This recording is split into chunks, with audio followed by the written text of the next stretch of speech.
In fact, we've had many conversations on this particular issue. And this is the latest twist. First of all, what do you make of the Attorney General? First of all, EOCO is the one that has invited the Attorney General into this matter. When you're doing investigations, the first thing you do to state legal opinion. Well, it has to be explained that EOCO is an agency under the Attorney General's office. So there's actually nothing wrong with them because whatever they do it with the blessing of the Attorney General. It's actually one of the things that some people have always worried about, that such a big agency on its own should have been standing on its own. But for some reason, under the law, it was placed under the Attorney General's office. But what do you then make of the opinion of the Attorney General in this matter? It says that the request by EOCO had indicated that, quote, upon a review of the docket from the Office of the Special Prosecutor, it's not clear which predicate offense to posit an alleged case of money laundering by the OSP on. It is thus difficult to ascertain the basis for the OSP's suspicion of the commission of the offense of money laundering and structuring by the suspect. A study of all the documents on the docket submitted by the OSP does not disclose how the offense of money laundering and structuring might have been committed as alleged by the OSP. That's the Attorney General's opinion. What do you think? Yes, Senator, before I even get there, you remember the very first time I spoke to you about this case. I made it, you asked me if you want to begin an investigation like this as an agency, what are the steps that you take? And you remember that I told you that one of the things that you do is also to review the laws that you are operating under and assess whether or not you have sufficient powers under the law to conduct such an investigation. It's actually very, very important. And I also told you that based on your assessment, it could be necessary to sort of collaborate with other sister agencies in order that you don't go all the way to the end and be brought back. I specifically said this to you. And boy, that is exactly what has happened to this case. And the comedy of errors are shocking to me, to be honest. And it's either somebody is playing us or it is just plain incompetence we're dealing with. If you listen to the Attorney General, basically he's either saying that the OSP doesn't know what he's doing because he has brought a document and asking for investigation without necessarily laying enough grounds. And mind you, this investigation started since last year. Okay? Last year, October. So you are getting close to a year, only to find out that you don't have enough you don't have enough powers to conduct that investigation. The Attorney General is also saying that he already authorized a concurrent investigation by the police. So it's like we are being played. But the summary of it is that, from my point of view, is that the Attorney General thinks the AOSP doesn't know what he's doing and does not want his agency to get involved. That said, there are a few things that I observed in the Attorney General's comment, and if you will permit me, I will sort of try to explain. Please go ahead. So the OSP, the Attorney General says that the OSP did not submit a report on the collaboration it had with the FBI. He used the word other institutions, but I'm sure in his mind he specifically also said made mention of collaborative investigations or cross-boundary investigations.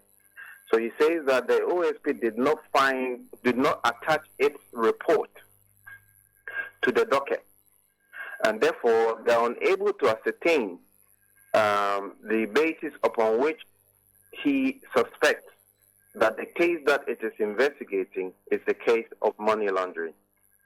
So that is a very significant statement. So you want to ask yourself why, if necessary, did the OSP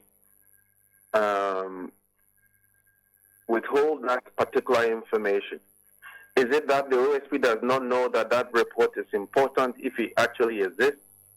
Or that maybe the OSP does not trust the EOCO with that report? And if the OSP does not trust the EOCO with that report, then how do they trust them that they can conclude an effective investigation? So it's a very confusing scenario we are faced with if what the Attorney General is saying is true. However, we have to also understand that a report is some sort of an objective and sometimes a subjective assessment of information you have gathered in the course of investigation. Okay, based on which you make your conclusion, you make your assessment, and you make your analysis. So, and those assessments and analysis are made based on this, what you know, which is the statements that you have taken from from the suspect.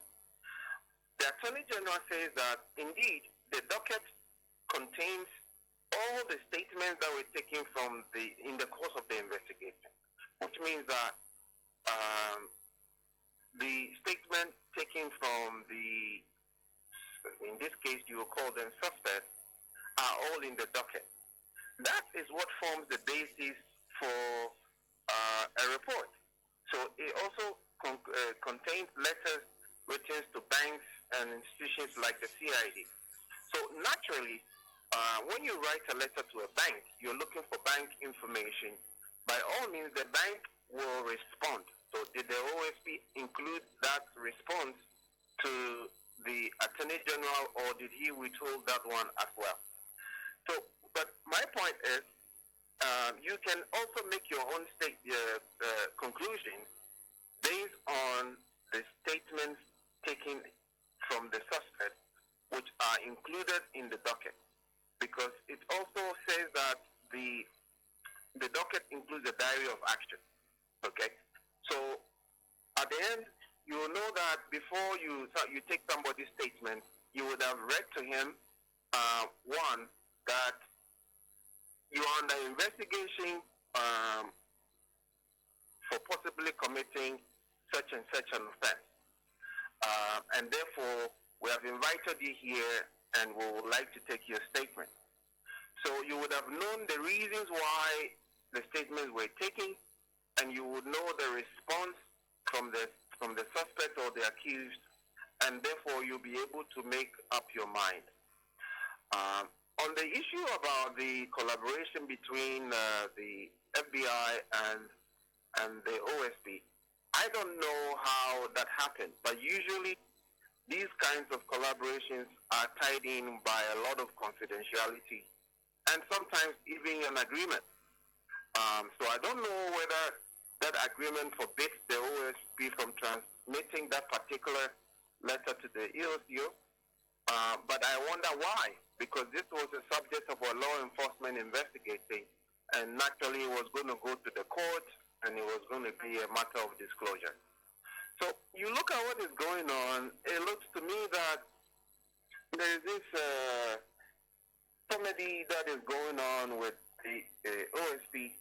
The Attorney General seems to also begrudge the OSP because he had already told him last year that he had asked the CID to investigate the source of the money that was stashed in Cecilia Dapaah's house, but fails to review what the CID has found after almost 1 year. Okay, so let's assume that the OSP did not send you that information. You could have also said, based on my instruction to the CID since a year ago that this matter of the source of money might be investigated by the CID, it has come to our attention that so and so was the source of the money, and therefore we urge you to continue with this investigation, blah, blah, blah. But it just says that, well, I told the OSP that I had already asked the CID to investigate this matter without revealing what the CID investigation has led to at the moment. So it's like the public is being played that something is happening, but something is not happening, and whatever is happening is not sufficient enough. And so I find this very bizarre on this triangle of institutions, from the OSP to from the OSP to the EOCO to the Attorney General's office and to the CID. It's just a joke. And this is just one simple investigation. Money has been found in the home of a public servant. Okay? And for that reason, an investigation is triggered to ascertain whether or not that money was illicitly gained, or whether it is connected to any crime. Okay? And so it's a very simple investigation.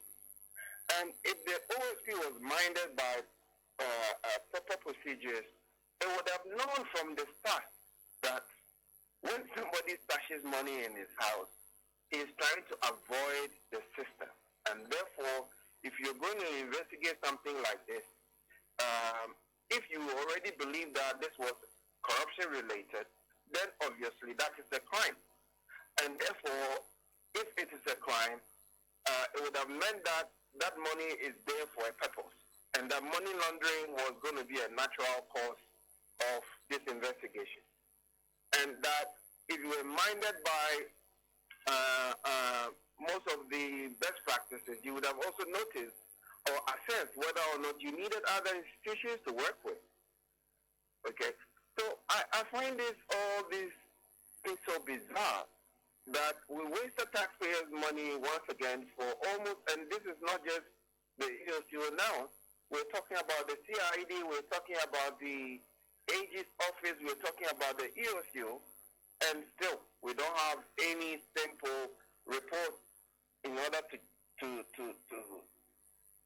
proceed. But if you look at the Attorney General's document, there are a few places that I disagree with him on the fact that he says that, well, you need to, if, for example, the woman has not directly committed a crime, or if the money there is not related to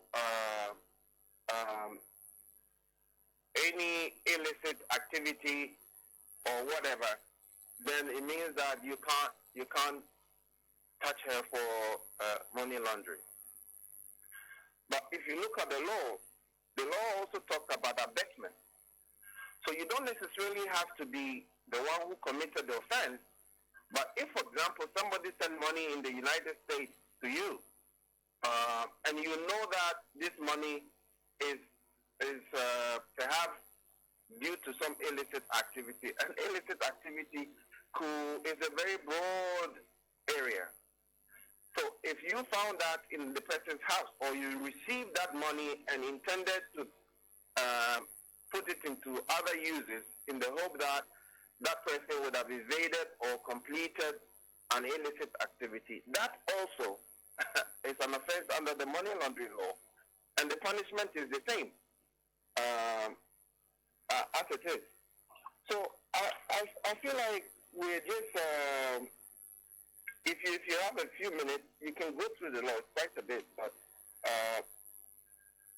there are things, if you try to conceal or disguise, it's a very broad law.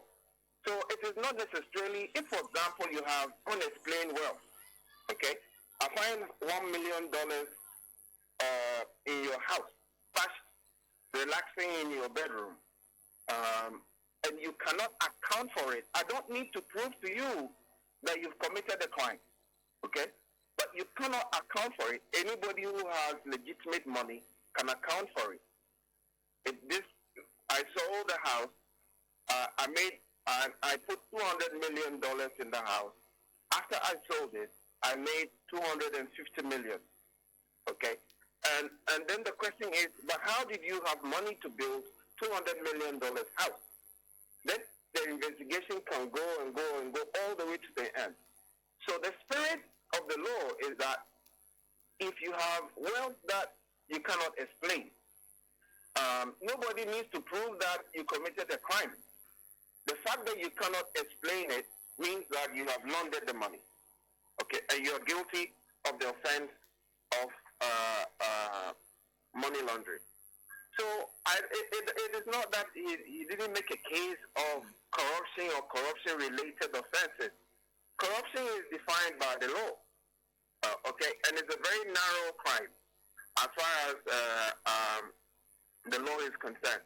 But the law of money laundering goes beyond corruption.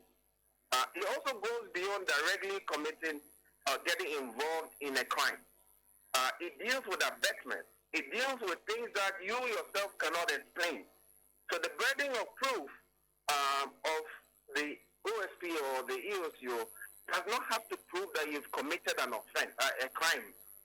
Okay? They just have to prove that you have so and so amount of money in your possession. That, just supposing your known income on the amount of money that is sitting in your house is enough basis. The Attorney General is looking for the basis upon which the OSC suspects that a case of laundering has occurred. Like I said, the law allows you to make a determination that when somebody has money that is more than his known income, or somebody has some unexplained wealth or unaccountable wealth, that person, you can have enough grounds to suspect the person of money laundering. So it looks to me that there is some sort of tension between the Attorney General and the OSC. I don't know why. And because now he's gone 360 and falling under the gavel of an agency under the Attorney General, you can see that he's also hammering him there. At the end of the day, it's the ordinary Ghanaian that doesn't get to hear the truth. And this is really, really a simple case of how this nation is. Simple investigation we can't even do. After 1 year of wasting time and resources, traveling up and down and blah, blah, blah, assuming that the OSP, and you see that the Attorney General is in a hurry to seal the mouth of the EOCO. Because you remember, early this year, the EOCO hosted the FBI. You remember that? Yes. So let's assume that the report is not there.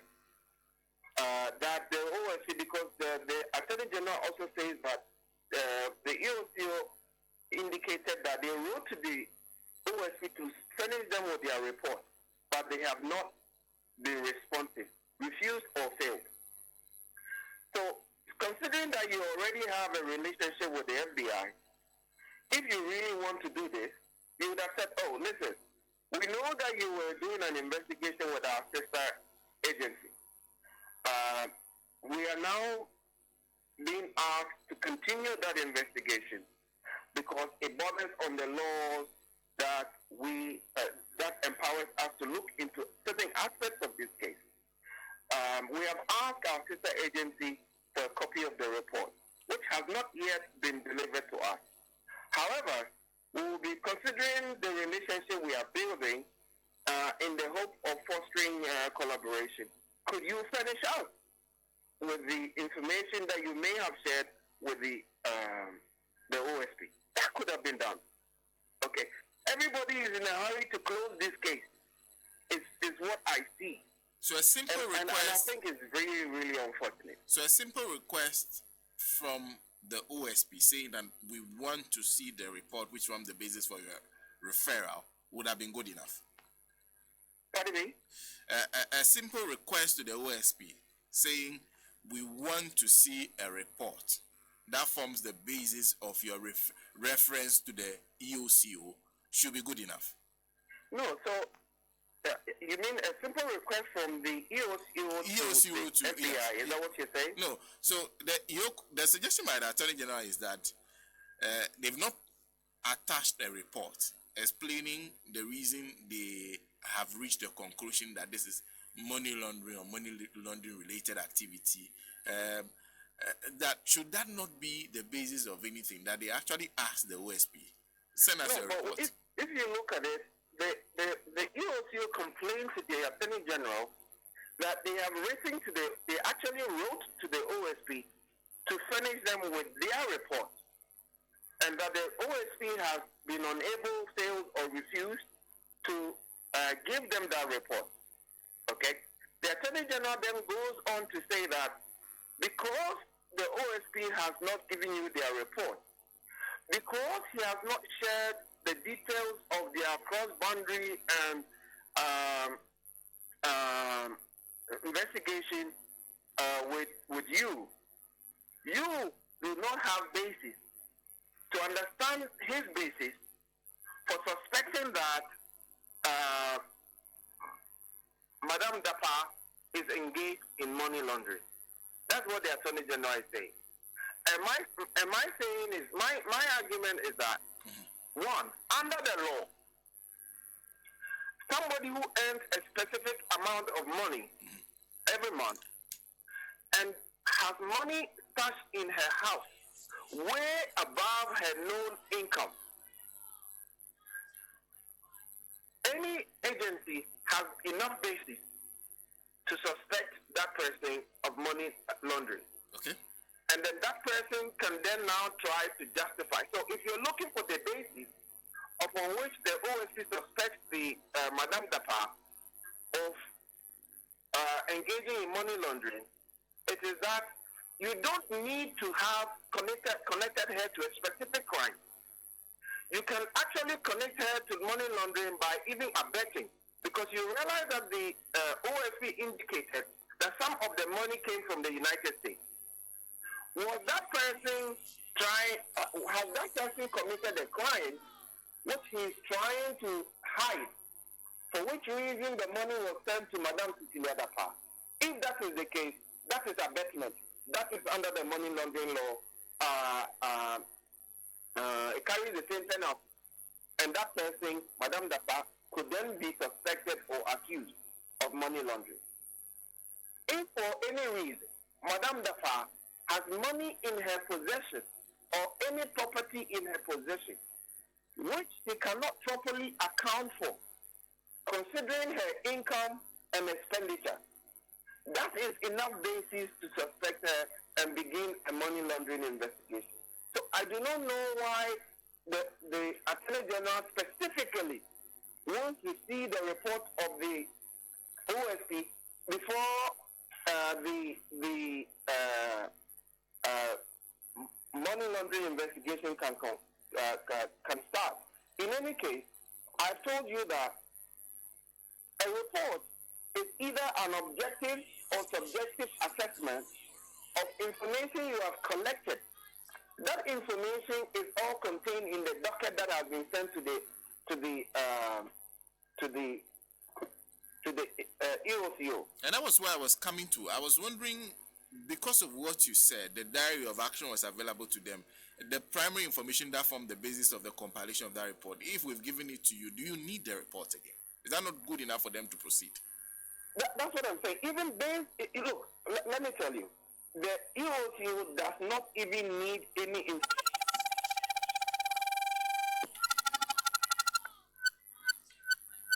No. Well, Raymond's line just went bad. We'll try and get him back on the line, conclude the conversation. OKK John Paul is joining us. OKK, good morning. OKK John Paul. There's Amina Ismail, Sarki Abdul Ganiyu. There's Abdul Rahman. There's Ghana Van Dam. There's Richard Labi. There's Marie. There's Nene. Is it Agbashia Bayate? Zikala Oye and Jerry AJ. They have all joined our sharers on Facebook. Thank you. Everybody who's sharing for us on Facebook. We're very, very grateful to you. Keep sharing. comment, like, and share. Comment, like, and share. Let's conclude that conversation with Mr. Raymond Archer. In fact, you were talking about, and thank you very much for joining us once again. You were talking about the diary of action and how even without that, EOCO could still go ahead. Yes.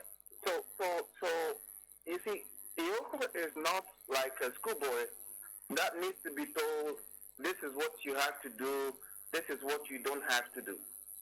So EOCO on their own for 1 year have knowing that they are empowered under the law to conduct money laundering, and that the ingredients of money laundering are mostly that people have excess money in their possession, either than their known income.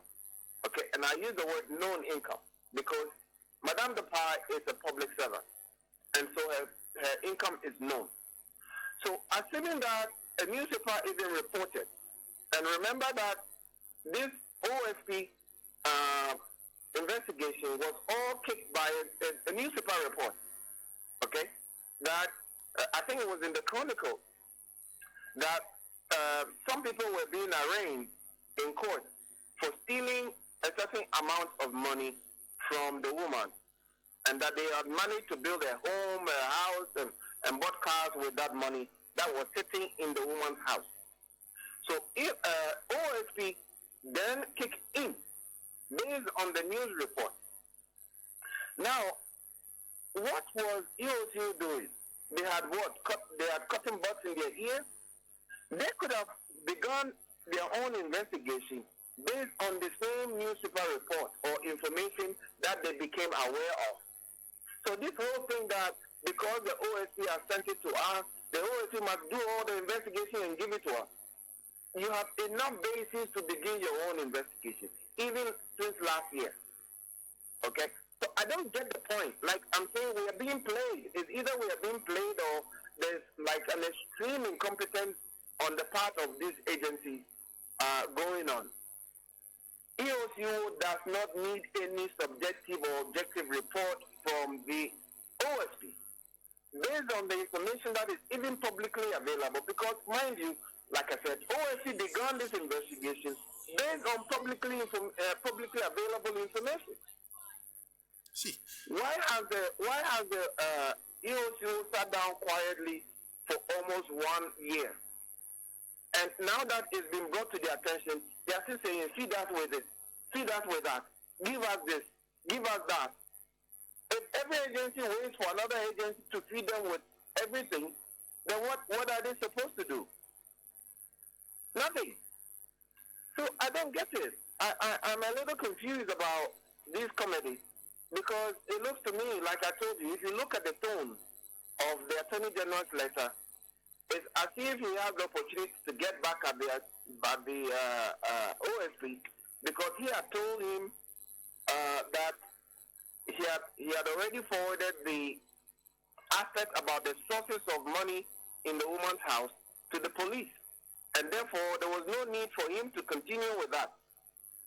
And he didn't listen to him and continued after 1 year and has now brought it to EOCO, and the EOCO is now bringing it to his attention. So you don't know what it is. We are running in circles. These guys are taking us in circles. EOCO does not need OSP to feed them with everything. They have enough grounds to begin their own. They have enough relationship to get that report from the FBI. I see. You said they are either playing us or it's incompetence. Or both. Or both. Yeah.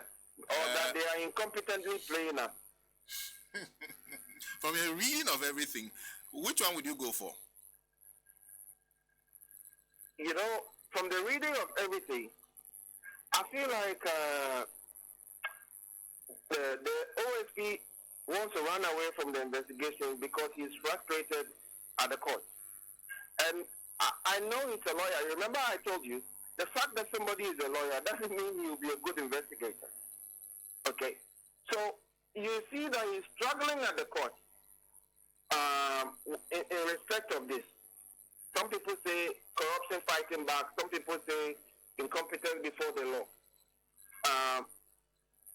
But I told you the last time, it's a very complex situation where you have a president out of populism appoints this gentleman, the OSP, knowing very well that the work that the OSP did, being the lawyer for Anas, and the antagonism that exists between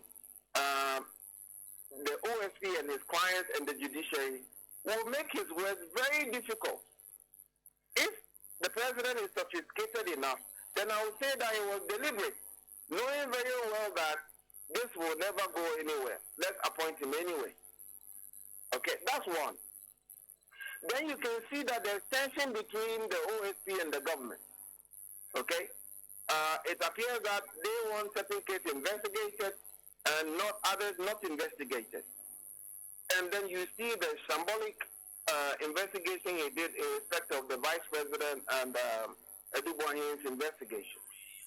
Then from day one, I told you that any competent organization would have looked at their law before beginning this investigation in the first place. That was not done. The collaboration was not established, and he was rather happy to establish a collaboration with the FBI rather than agencies in Ghana that could have been helpful. Okay? The fact that you sign an MOU that, look, we can work together on a case-by-case basis doesn't mean that every investigation you're doing, you take it to them. It only when it relates to them.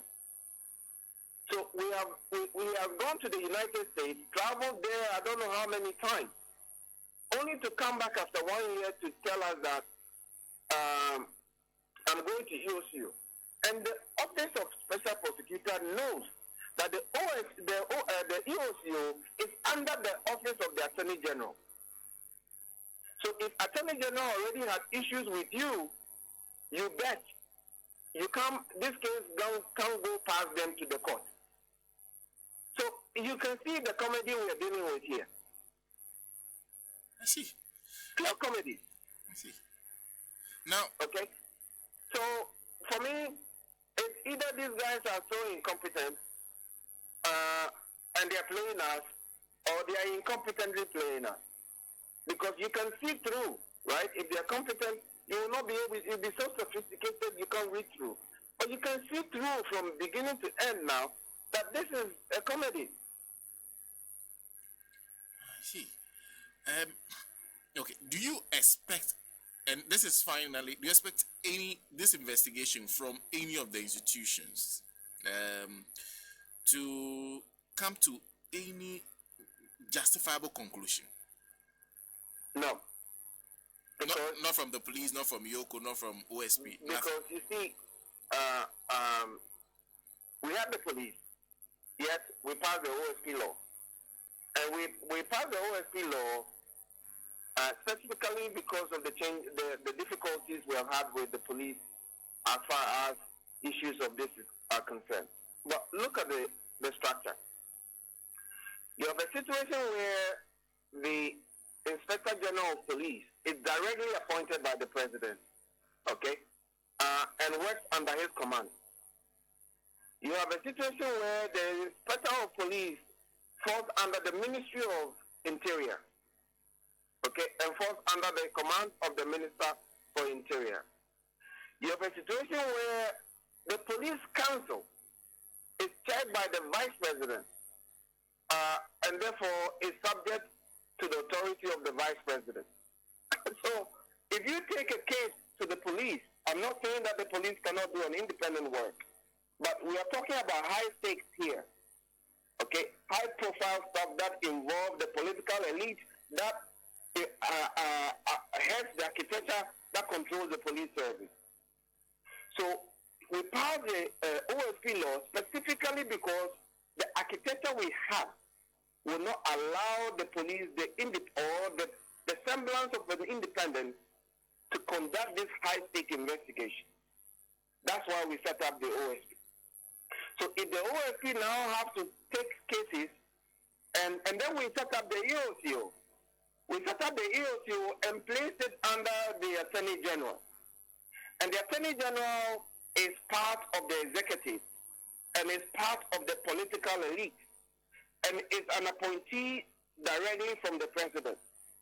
So if anything that hurts the president's judgment of appointing somebody in a certain position, anything that will let his government look bad is going to come through the Attorney General, your instinct is as good as mine. It is the reason why we set up the OSP, that at least that would be a little bit more insulated from the executive. Mind you, the OSP himself is appointed by the president, but it is only some sort of a nomination. Parliament has to vet and approve the nomination. And once the nomination is completed, once the appointment is completed, he does not have that sort of direct control. The president can still, because nobody appoints his enemy to that position, right? But if that person decides to put his foot down, it's difficult for the president or the executive to have direct influence on them.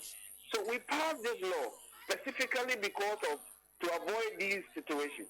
So if you tell me that after 1 year, the most independent institution that we have, the most recent, based on our experiences, now have to go back to the EOCO under the Attorney General and the executive, or a much lower agency like the police, then did we go or did we come?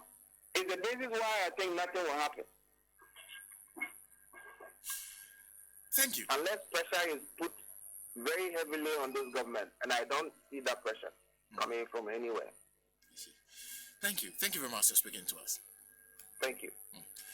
Raymond Archer is a renowned investigative journalist speaking to us this morning on the Attorney General's conclusion on this matter.